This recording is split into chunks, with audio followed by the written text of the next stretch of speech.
Olunaku olwaleero obuweeza bwa Milwaukee Center Cathedral bweyunze ku nsi yonna okujaguza awamu n'okwefumitiriza ku lunaku lw'abakyala okwetooloola ensi yonna. Abantu ab'enjawulo mbadde abakyala n'abaami beetabye ku mukolo guno wano ku lubaga Milwaukee Center Cathedral. Mu kwaniriza abagenyi, Pastor Jesca Kayanja atadde essira abantu bonna okwaniriza olunaku luno awamu n'okulusagambizaamu nga basanyufu olw'embeera gye batambuliramu awamu n'obukulu bwalwo.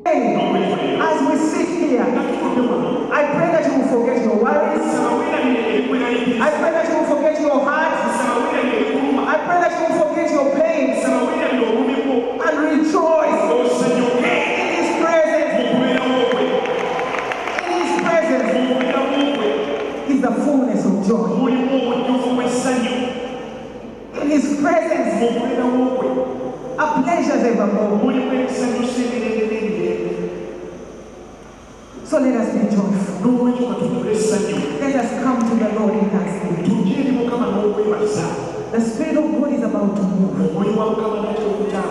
Era ku mutendera gwe gumu, Pastor Jesca Kayanja akuutidde endiga okuwaayo kye balina era kye baagala, wabula nga balambika biki bye baagala Katonda okubakolera. Basamize balambiriza. The witches decree.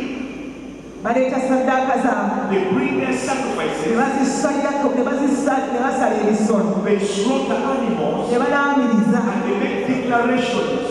Nga bwe nsaze embuzi eno. That as I've slaughtered this goat, gundi bw'alifa. so and so will die just like Naye ffe tulina omwoyo wa Mukama. that. We have the Spirit of God.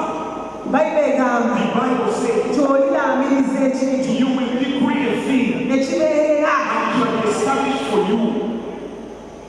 Kati naawe osobola okulaamiriza. You too can decree a thing Ebisaddaaka eyo over that sacrifice gy'oleeta. that you are bringing.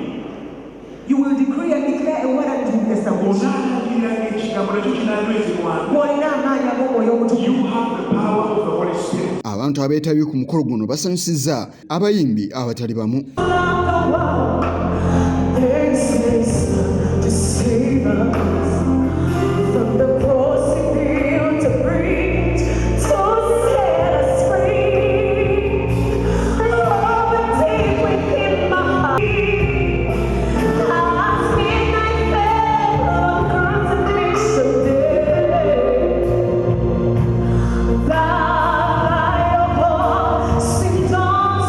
Abeetabye ku mukolo guno banyumiddwa era nga abamu balabiddwako nga bageegeenya awamu n'okuyimba ennyimba ezibadde ziyimbibwa si kye kyokka n'okukwatibwako ku buli kimu ekibadde kigenda mu maaso.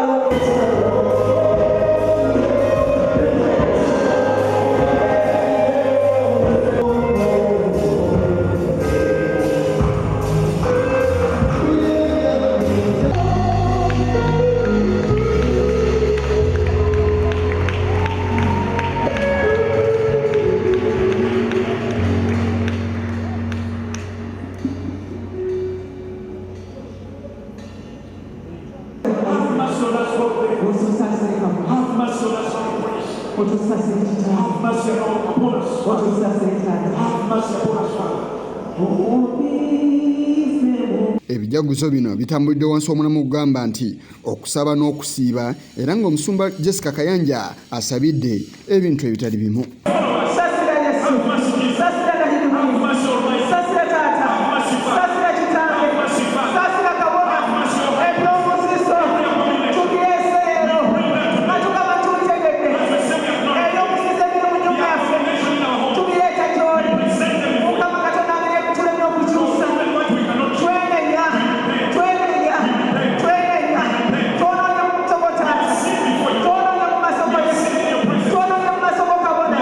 Mbeera y'emu akuutidde abeetabye ku mukolo guno okusaba Katonda basonyiwa olw'ebyo bye basobezza.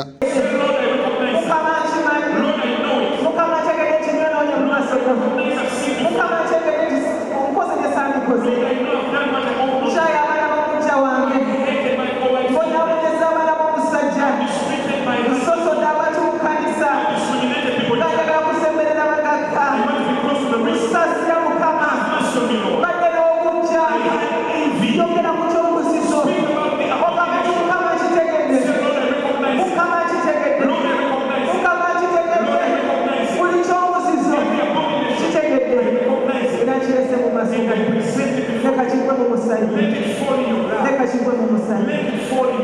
Amateeka ag'okulwanyisa ekirwadde kya COVID-19 gagobereddwa abantu abalina obulemu ku mibiri nabo bakoleddwako. Si kye kyokka n'abasajja basobodde okwetaba mu bijaguzo bino. Kigongo ku lwa Channel 44 olweggulo.